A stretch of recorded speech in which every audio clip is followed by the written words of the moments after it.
Both our families, my husband stood up and said, "I've sold the house. She and the kids are out. I'm moving on with my new woman." The room went silent. My parents froze. My kids clung to me, crying. And me? I smiled, then slid a folded paper across the table. That was the beginning of the end.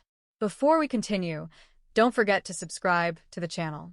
And in the comments, tell me where you're watching from and what time it is for you right now. People look at my husband today and say, "Grace, you're lucky, he's such a devoted man." They see him smiling, polite, sitting front row at every church service and family gathering. They think we've always been this picture-perfect couple. But if only they knew how I turned his little game into my biggest victory. This is my story. My name is Grace. I'm 35 years old.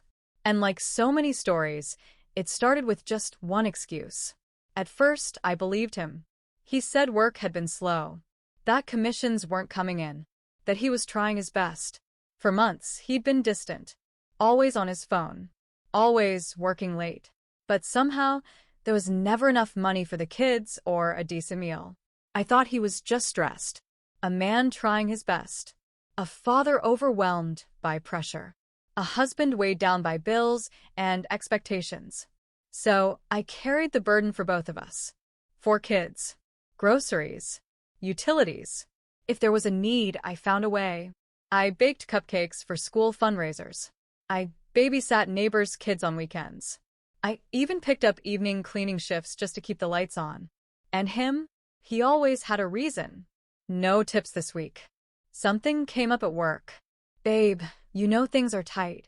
But somehow, tight never applied when his brother needed cash. Or when his friends invited him out for drinks. Or when that brand new PlayStation dropped.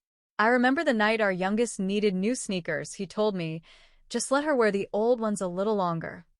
That same night, I saw the bank alert. $2,000 gone. Sent to a woman named Tonia. Memo, for your birthday weekend. I didn't scream. I didn't confront him. I just stood in that cramped living room and felt something inside me collapse. Not from heartbreak. From clarity. This man was never broke. He just didn't value his own family. He didn't see me as a partner. He saw me as a backup plan. And backup plans? They don't get loyalty. They don't get respect. They get left behind. But not this time. I was standing in our tiny kitchen, barefoot on the cold linoleum, scraping burnt rice from the bottom of the pot. In the background, my youngest daughter was coughing. She'd caught a cold 2 nights ago, and with the broken heater in the house, her blanket wasn't helping much. The twins were doing homework on the living room floor, no desk, just open books and chewed-up pencils, trying their best. I glanced at the clock. 7:48 p.m. He wasn't home. Again. No call. No text. I used to wait up for him. Used to worry. But lately, all I did was wonder. Maybe he's working late, I told myself, rinsing the pot under freezing tap water. Except I'd seen the receipts. Sneakers. Watches. Money transfers to names I didn't recognize. He had money for that. But not for the heating bill. Not for children's Tylenol. Not for sneakers that actually fit our son's feet. I dried my hands on a worn dish towel, walked to the small mirror in the hallway, and stared at myself. Tired eyes. Messy bun. T-shirt with a bleach stain. A woman raising 4 kids alone, while still pretending she wasn't. I remember whispering to myself, "You're not crazy. You're not invisible. And you're not done." The door opened. He walked in, smiling at his phone. No apology. Just laughter. And in that moment, something inside me cracked. Not in pain, but in clarity. The next morning, he sat at the dining table, shirtless, sipping coffee like a man with no worries. The kids were still asleep. I had maybe 15 minutes before chaos started. "We need to talk," I said gently, placing a worn notebook between us. His eyes flicked to it, then back to his phone. "About what?" "The budget. Bills are due next week. We're 2 months behind on utilities. I'm doing my best, but..." My voice trailed off. He finally looked up. No guilt. No softness. Just that tired, Annoyed smirk I'd started to recognize. Babe, things are tight right now. I told you that. I've got investments pending. But you just bought new Jordans and sent someone money last week. I saw the bank alert. That did it. His face darkened. Why are you checking my bank stuff? Because I'm struggling to pay bills and keep up with running the home and kids while you give strangers our grocery money. I didn't mean to raise my voice, but something inside me just snapped. I'm not your mother, Victor. I'm your wife. I shouldn't be the only one holding this house together. He stood up, took one last sip of coffee. You always make everything dramatic. I'm working on something big. A move that'll change everything for us. Just be patient. Then he left. No kiss. No explanation. No plan. Just vague promises and perfume that wasn't mine clinging to his shirt. That afternoon, I pawned my old iPhone just to cover the kids' school supplies. I signed up for DoorDash. And when that still wasn't enough, I picked up a late-night cleaning job. Because something told me he was already gone. He started smiling at his phone again. Not the smile he used to give me when I brought him hot pepper soup on rainy evenings. No. This was different. That sly, half-lipped grin. That smirk he gave when he thought he was winning something. It was a Thursday night.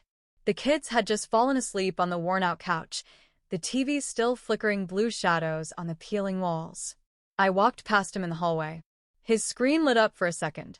I caught just one glimpse. He quickly tilted the screen away. She's just a business contact, he muttered before I could ask. I didn't reply, didn't raise an eyebrow, didn't make a scene. I simply nodded and filed the name away. He didn't know I'd memorized her account name, or that I'd recognized the same bank transfer name popping up week after week. He stopped offering excuses for why there was no food in the fridge. He just stopped coming home hungry. He claimed he was investing. That big things were coming. I kept struggling to put up with the family needs. And each time he ignored us, each time he grinned at that screen like he found gold, I stitched harder. Because I knew, somewhere deep in my chest, he wasn't just chasing another woman. He was abandoning us. And one day, he would regret it.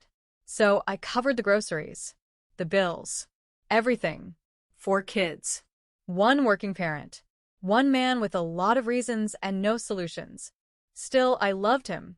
I believed in us. Even when my friends pulled me aside and whispered, "Girl, you sure he's not hiding something?" I brushed it off. But deep down, something was off. He'd be on his phone late into the night, smiling at texts, locking his screen when I walked past. And then one evening I caught a glimpse. Just a glimpse. A name I didn't recognize. With a $sign in the message preview. He claimed it was business. A client. Some high-value investor interested in a new venture. But we didn't have a venture. We had unpaid bills, an expired health insurance policy, and a fridge that barely stayed cold. My husband claimed he was broke. Said he couldn't afford groceries, even diapers. Meanwhile, that same week, he sent nearly $2,000 to Thelma. I only knew because he forgot to log out of his email. And I saw the transfer receipt, titled, "For Our Future." That's when the pieces started coming together. But I didn't cry. I didn't scream. I didn't even confront him. I just smiled and made a new email account. They say a woman pushed to the edge either breaks or transforms. I didn't break. I evolved. That night after I saw the receipt, I lay awake with my kids asleep beside me, and my heart pounding in the dark. I stared at the ceiling and thought. I stayed quiet, played the same tired role, the overworked wife, the one holding the family together. Her name was Veronica. At least, that's what she told him. His new date. And, to him, she was everything I wasn't. Young, wealthy, effortlessly sweet, and unburdened by children. He met her in a Facebook group for startup investors. She spoke in soft voice notes. She sent him screenshots of business accounts with long zeros. Even wired him $7,000 on his birthday. Just a taste, she said, of what life could be like with me. And that was all it took. He was gone. While he was falling in love with Veronica, I was falling deeper into survival mode. He didn't notice. He was too busy texting Veronica, telling her, "I'm done with my old life. I've found peace in you." My wife, she just doesn't get it. But I got it. I understood everything. I was building my future, piece by piece, kernel by kernel, and soon it would all pop. But behind closed doors, I was moving in silence. I opened a business near a local car wash and focused on building it. Meanwhile, across town, he was deep in something else. Someone else. "I see your potential," Veronica messaged him. "With a little capital and a clean break, we could start something real."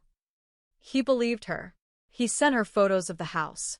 She told him, "If you're serious about me, sell it. Send me your share. I'll double it.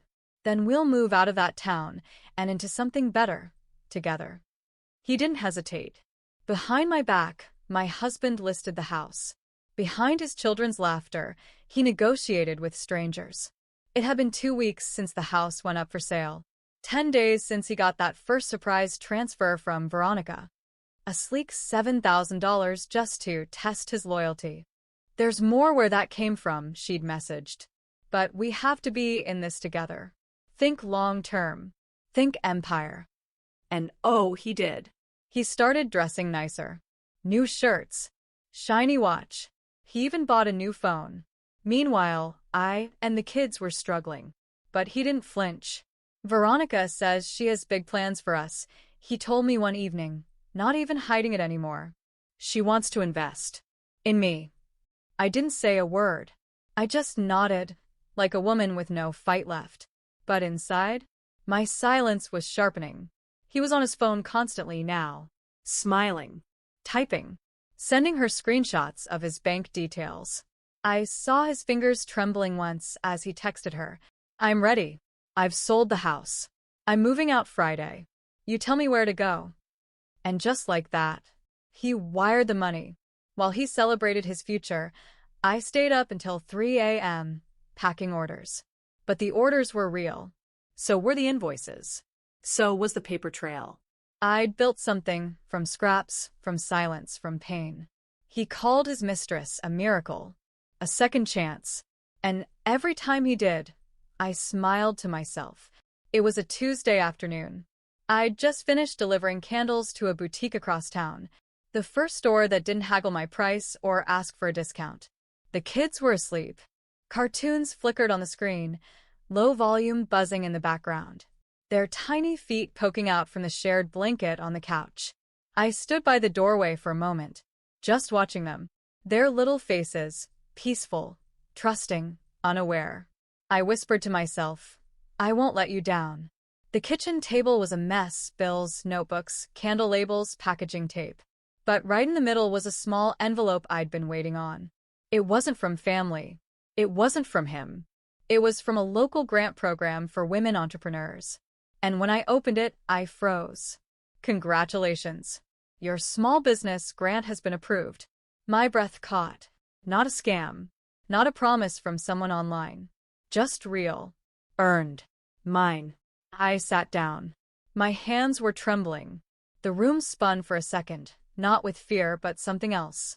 Hope. Real, earned, planted with bare hands hope. I looked around our little home. Cracks in the walls, peeling paint, not much furniture. But it was ours. Still ours. And I wasn't leaving. Not yet. Across town, he was texting someone with a heart emoji in their name. I told her I'm leaving. She just stood there. Didn't even fight. "I'm ready to start fresh with you." He smirked, sipped his drink, floated on his fantasy. I opened my spreadsheet, adjusted inventory, sent out 3 invoices, replied to a boutique request for wholesale prices. There was no big speech, no announcement, just quiet work. And tonight that felt like enough. The family group chat pinged again. "Let's meet Sunday. Noon. At the house. Everyone needs to be there." His mother reacted with a thumbs up. His sister said, "Finally." Even his cousin, who never liked me, added a clapping emoji. I just stared at the screen. So this was it. The grand finale. He wanted everyone present, to make his big announcement, to tell them he was moving on, to watch me pack, maybe with tears in my eyes, to deliver his final blow with an audience. He still thought I was clueless, still thought I'd beg him, cry in front of his mother, hold onto his shirt, pleading, "Don't leave us." Instead, I quietly picked up my daughter's math notebook and signed her homework, then folded the laundry. He walked in later that night, whistling. "I hope you'll be decent on Sunday," he said. "No drama in front of the family. Let's do this like adults." I nodded once. He didn't notice my eyes. Didn't notice how calm I was. Didn't notice that I was wearing the same earrings he used to say made me look like a boss. "I'll give you until next week to leave the house," he added. "I know this is hard for you." Hard? I watched as he poured himself a glass of whiskey and lounged on the couch like a man who had conquered something. He turned on the TV, smiled at nothing in particular. I stood there silently, not as his wife, not as the woman he abandoned, but as someone else entirely. Someone rising. Come Sunday, the living room had never been this full. His mother sat on the leather couch like it was a throne. His sister leaned against the wall, arms crossed, smirking. His cousins sprawled across the chairs, whispering like vultures. And on the far side, my parents. My father gripped his cane so tightly I thought it might snap. My mother kept staring at me, her eyes swollen from worry. "Grace, we can take the kids and leave," she whispered. "You don't have to face this circus." I shook my head. My 3 children sat at the dining table with their aunt, too young to understand betrayal, old enough to feel the weight in the room. He stood in the center, glass in hand, tapping it with the confidence of a man about to crown himself king. "Thank you for coming," he said, smiling wide. "This isn't easy, but I've made a decision for my happiness, for my future."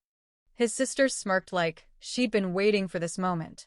Then came the blow. "I've filed for divorce. Grace and I are done." Gasps. My mother's hand shot to her chest. My father's jaw tightened, but he said nothing. "And," he added, puffing his chest, "I've sold the house. The deal is done. So, Grace," he turned to me with mock sympathy, "you'll need to move out by the end of the week." The room erupted in whispers. My children froze. My father rose from his seat, but I raised my hand. "There's no need," I said quietly. He frowned. "What do you mean?" "You don't have to worry about me leaving." I pulled a folder from my bag, slid it across the table. The seal. The deed. My signature. I bought it. The glass slipped from his hand, shattering across the hardwood. His knees buckled. His mother gasped. His sister's smirk vanished.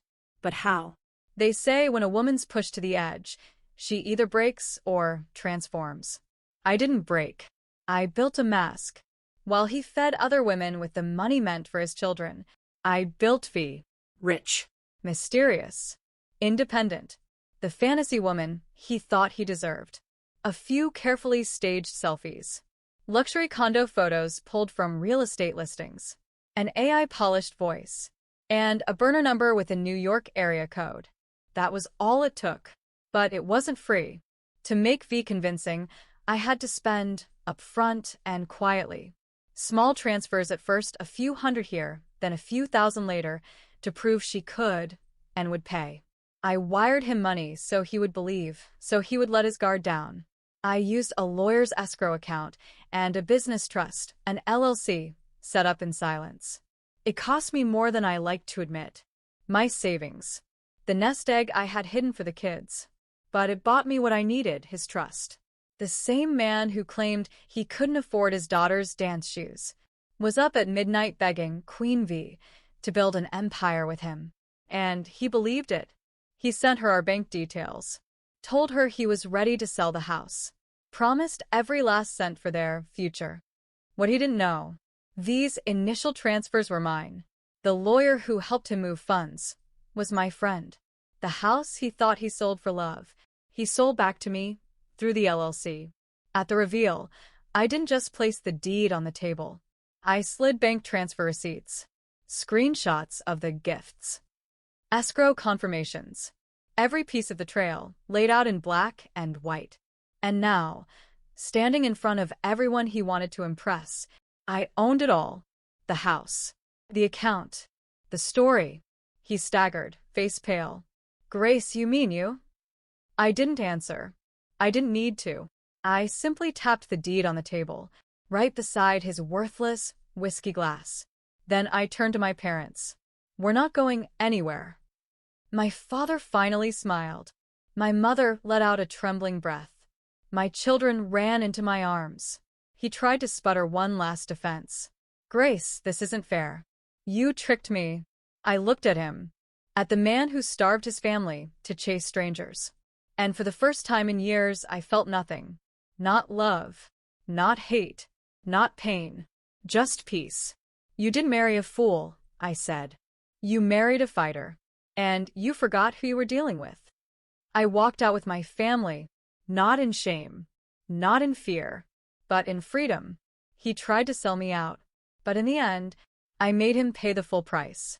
Because silence isn't weakness, it's strategy. And patience is the sharpest revenge. If this story moved you, share it with someone who needs to remember their worth. Subscribe for more true-to-life stories of betrayal, strength, and second chances. And never forget, you are not helpless. You are simply rising. Some people don't seek revenge. They outgrow the betrayal. The quiet ones aren't weak. They're just planning their comeback.